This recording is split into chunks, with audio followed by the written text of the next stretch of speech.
Hello and welcome to the Bucket Lister podcast. Join your host Keith Crockford, along with special guests who have travelled the world, here to share stories of their adventures and plenty of inspo to add to your bucket list. Now, let's get into today's episode. Hello everyone and welcome to this episode of the Bucket Lister podcast. I am your host Keith Crockford and today I am recording this episode from the Maldives. I'm away on our Maldives trip with a group of guests and we are having such a lovely time, but I have just stopped briefly to get this episode of the podcast recorded. I'll be doing an episode hopefully with one of the guests on this trip so we can tell you all about it. Which will come out in a few weeks' time. But I'm continuing on today with what we've done for the past few weeks on the podcast, which is looking at the top FAQs for some of our most popular trips that we get asked in the office and that come through to me to be asked. And today I'm going to be tackling the most frequently asked questions on Mount Toubkal, which is actually one of our most popular trips. And I think there's lots of reasons why Mount Toubkal is one of our most popular trips. And I think the first one is price, just because it is such good value for money. It's also a relatively short trip in the fact that it's only 8 days. And also as well, it is a 4,000 meter mountain or 4,000 meter plus mountain. And obviously that sits on quite a lot of people's bucket lists when it comes to challenges, and people want to get away and have, get that 4,000 meter peak ticked. So firstly, where is Mount Toubkal located? A lot of people have never heard of Mount Toubkal before. And again, this is one of the attractions with it, is the fact that Mount Toubkal is the highest mountain in North Africa. It's the highest mountain in the Arab world, and it is located in Morocco, which is super easy to get to from the UK with relatively cheap flights. And they're not as cheap as they used to be, but you can still get sometimes some good deals on flights to do Mount Toubkal, because you fly into the international airport in Marrakesh. And obviously Marrakesh is also on a lot of people's bucket lists. So it's why the trip I think is super popular. Duration, how close it is. And like I say, the fact it's a 4,000 meter mountain as well. And it's the first one that people can get that, an easy one to get that 4,000 meter tick. Flights, like I say, 3.5 hours from the UK to get to Marrakesh. You can fly from lots of airports within the UK to get to Marrakesh. So it's really, really easy to get to. And as I always say to people, I think Morocco offers the biggest culture shock for the least amount of air miles, bearing in mind it takes you longer to get to places like the Canary Islands than it does to get to Marrakesh. And the contrast when you get there is a completely different experience. So Mount Toubkal itself is about 65 kilometers south of Marrakesh. So really easy once you're in Marrakesh to get into the high Atlas Mountains. It doesn't take a lot of time to get a transfer up there. It's a couple of hours. You can get a taxi, or if you've booked a trip like with the Bucket List Company, then obviously we'll arrange all the transfers to get you up there as well. So that's where it's located. Super easy, and an easy one to get ticked off.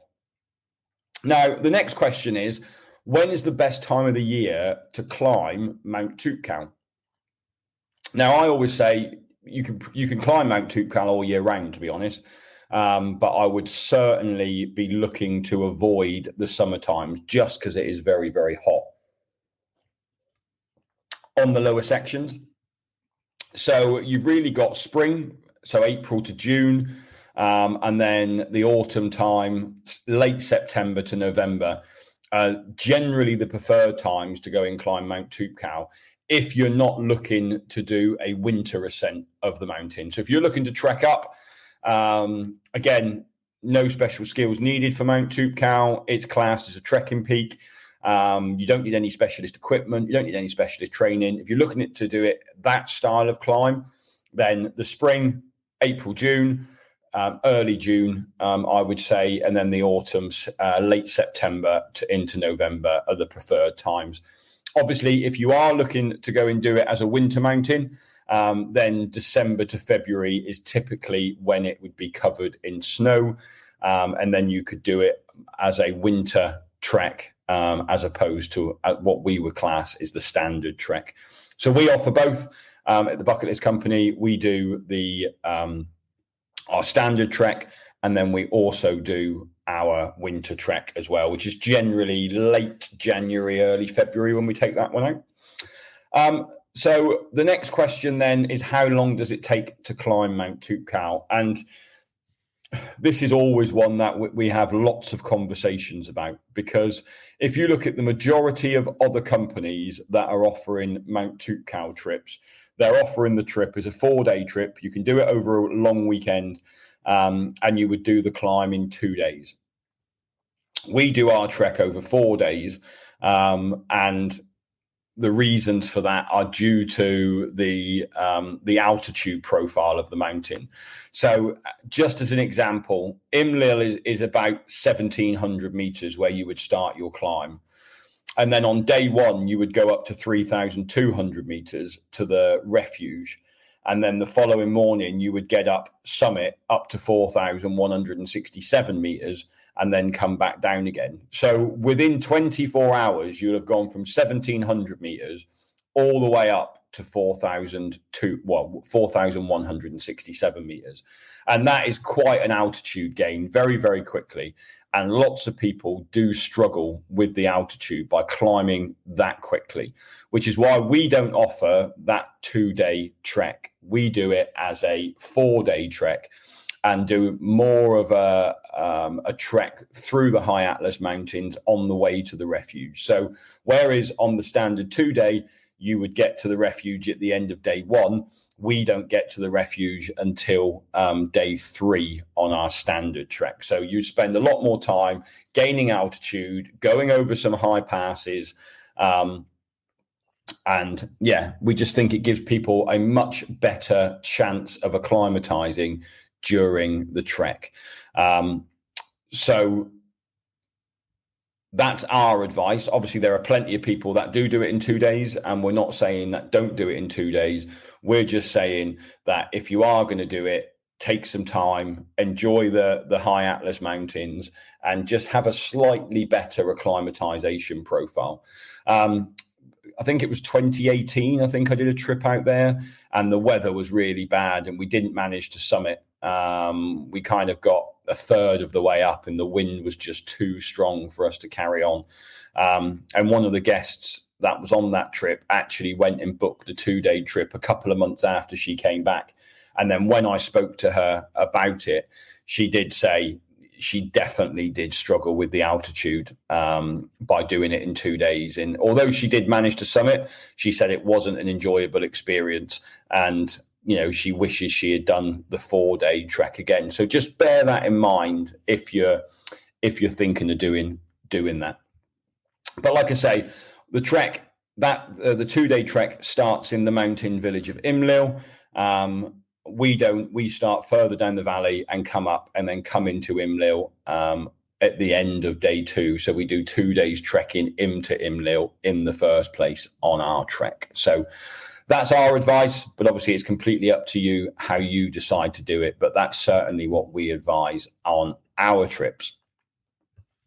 Obviously, if you're doing the 2-day trip, you're looking at about day 1 would normally take you around 6-7 hours, between 5 and 7 hours to get from Imlil up to the refuge. And then the summit will take you around about 4 hours to get from the refuge up to the summit. And then you would need to come back down again, and then back down to Imlil. So it's quite a quick ascent as well. So this next question we get asked all the time, and this has actually changed in the last 5 years, which is why it has caused some confusion. And that is, well, can I not just go and climb Mount Toubkal on my own? I don't need a guide. And that used to be the case, that you didn't need a guide to go and do Mount Toubkal. But as of 2019, they changed it due to an incident that happened on Mount Toubkal that involved 2 young girls, and you might remember it. And it was truly horrific what happened. And at that point, the Moroccan authorities now stipulate that once you go through Imlil and through the checkpoint, that you do need to have a local guide with you, and this is required to go and do Mount Toubkal.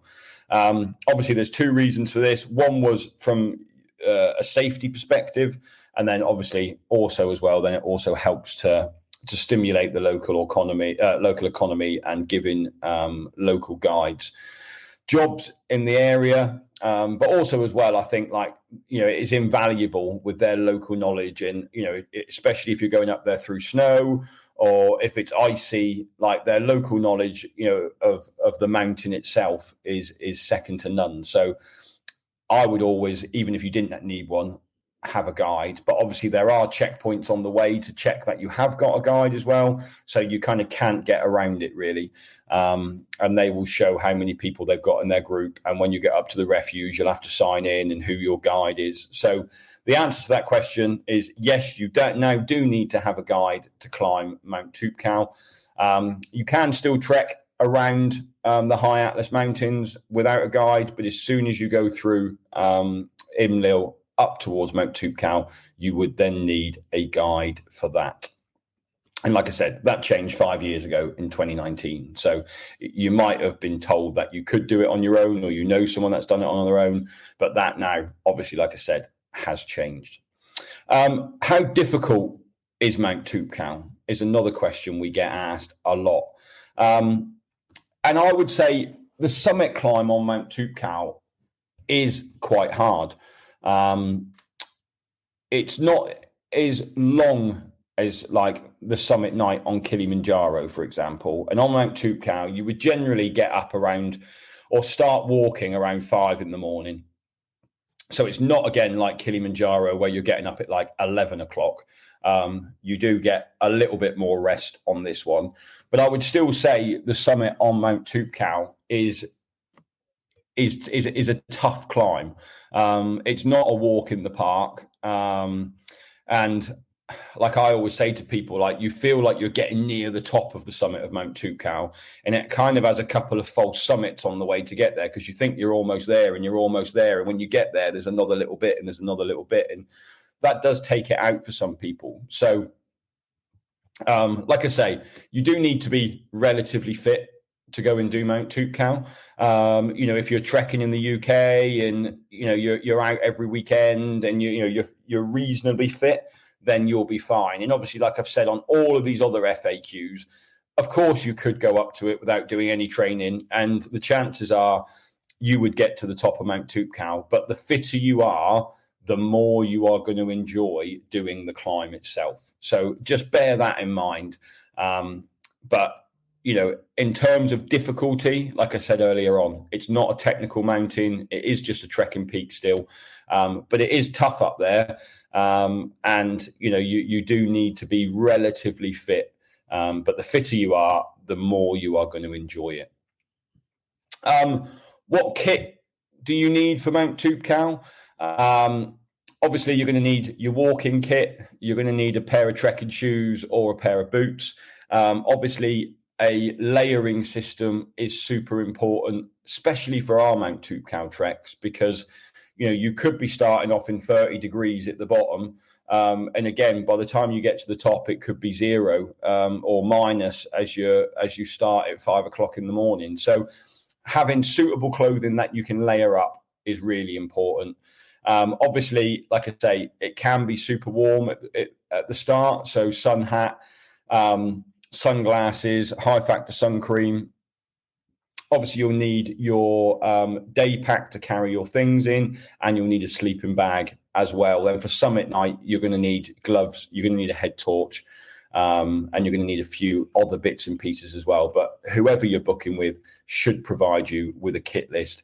And like I say, we've done our packing videos where we go through everything you need for a Mount Toubkal climb on the video, and I'll put a link to that video again in the show notes for this podcast. So if that is of interest, you can go in, check it out there. Where do you stay on the mountain? Well, obviously, if you are doing a 2-day trek of Mount Toubkal, you're probably only going to be staying somewhere for one night, and that's going to be at one of the refuges at the base camp.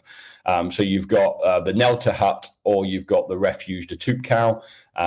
These really do need booking in advance to make sure you have your bed in them. And obviously, if you're booking with a tour operator, they will sort that out for you. The refuges are at 3,207 meters. Around about there is where both refuges are pretty much next to each other. Obviously, on our trip, we have a couple of days trekking before we get to the refuge, and we will stay in local Berber guest houses on the way, which are comfortable, basic. They have water, they have toilets. In one of them, they have a fire-fueled hammam. The other one has warm showers. So, you have got those options when you get there. When you get to the refuge, they are large bunk rooms generally where you could be in with lots of other people, and lots of people say that they really struggle to sleep. And actually the refuges, because you're sleeping in a room with so many people, the refuges are actually quite warm. So don't think that you're going to need a super thick sleeping bag, because the chances are, because you're going to be in a room with maybe 12, 15, 16 other people, you're going to be super warm. There are a few smaller private rooms in one of the refuges, but you do really need to get those booked early if you're wanting your own private room while you're up there. I'm going to say for most people, you'll be staying in one of the bunk rooms itself. What kind of weather can I expect on my trip? And obviously, we talked about this a second ago during the clothing, and it could be a complete wide range. Morocco is a very warm country, and when you are walking in the foothills of the high Atlas, when you're starting off, it can be super warm. You can be in shorts, t-shirt for the majority of it. I generally, if I'm doing our standard trek, I'm in shorts and t-shirt right up until I get to the refuge on day 3. And then obviously then the temperature is completely going to drop once you get up to the refuge and once you start your summit climb.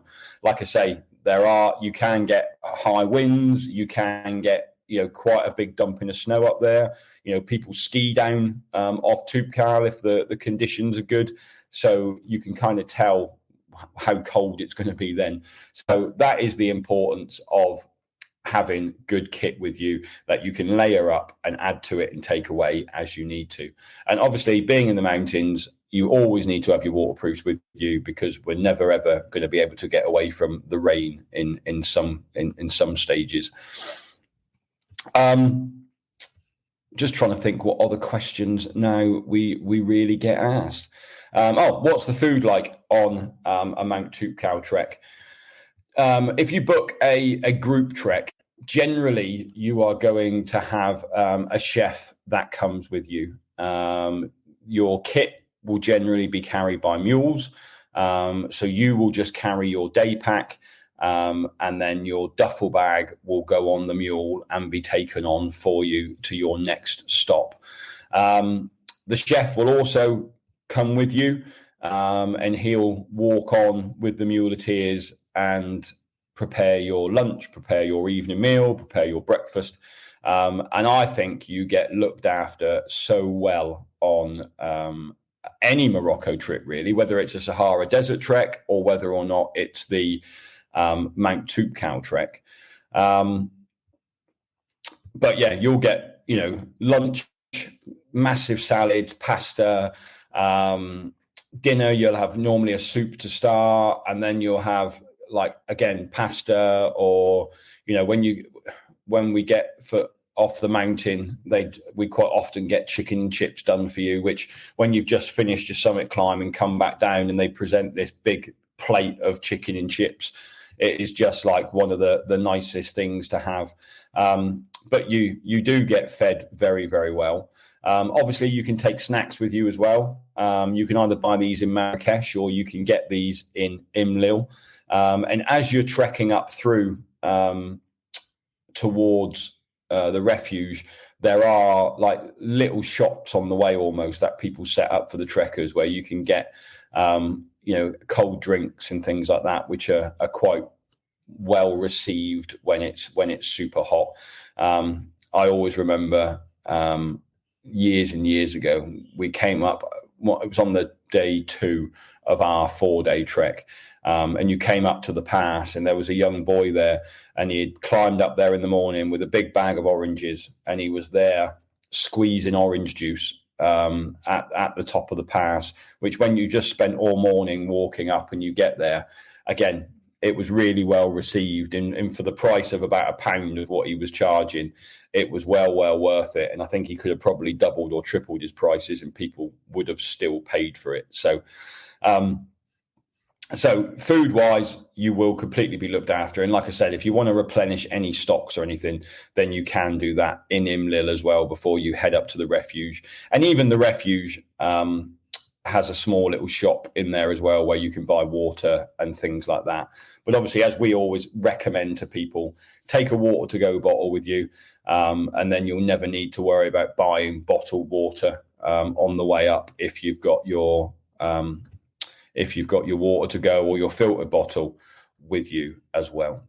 So I think that pretty much covers off most of the questions that we get asked about Mount Toubkal.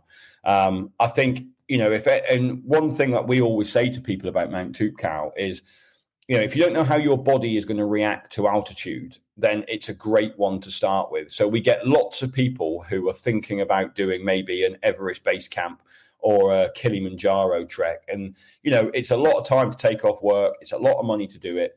And our advice to people is, well, why not go and do a Mount Toubkal trek beforehand and see how you get on with that, because that will give you a really, really good idea of how your body is going to react to the altitude and see how you get on. I'll put a link to both of the trips that we offer to Mount Toubkal in the show notes. So I'll do our standard Mount Toubkal trip and our winter Mount Toubkal trip. And like I say, I will also put in the show notes, the kit list video as well, so you can see what you need to pack if you are interested or if you've already booked and are doing Mount Toubkal. Well, anyway, that's it for me for this week. I hope you found this episode interesting, and it might have pushed Mount Toubkal a little bit higher up your bucket list. But I'm heading back out into the sunshine of the Maldives now. But I'll be back next week with another episode of the Bucket Lister podcast. But until then, thanks very much. Goodbye. Thanks for listening to this episode of the Bucket Lister podcast. Be sure to click follow to be alerted for next week's episode. For more travel inspiration, check us out at www.thebucketlistcompany.co.uk or follow us on socials. See you next time.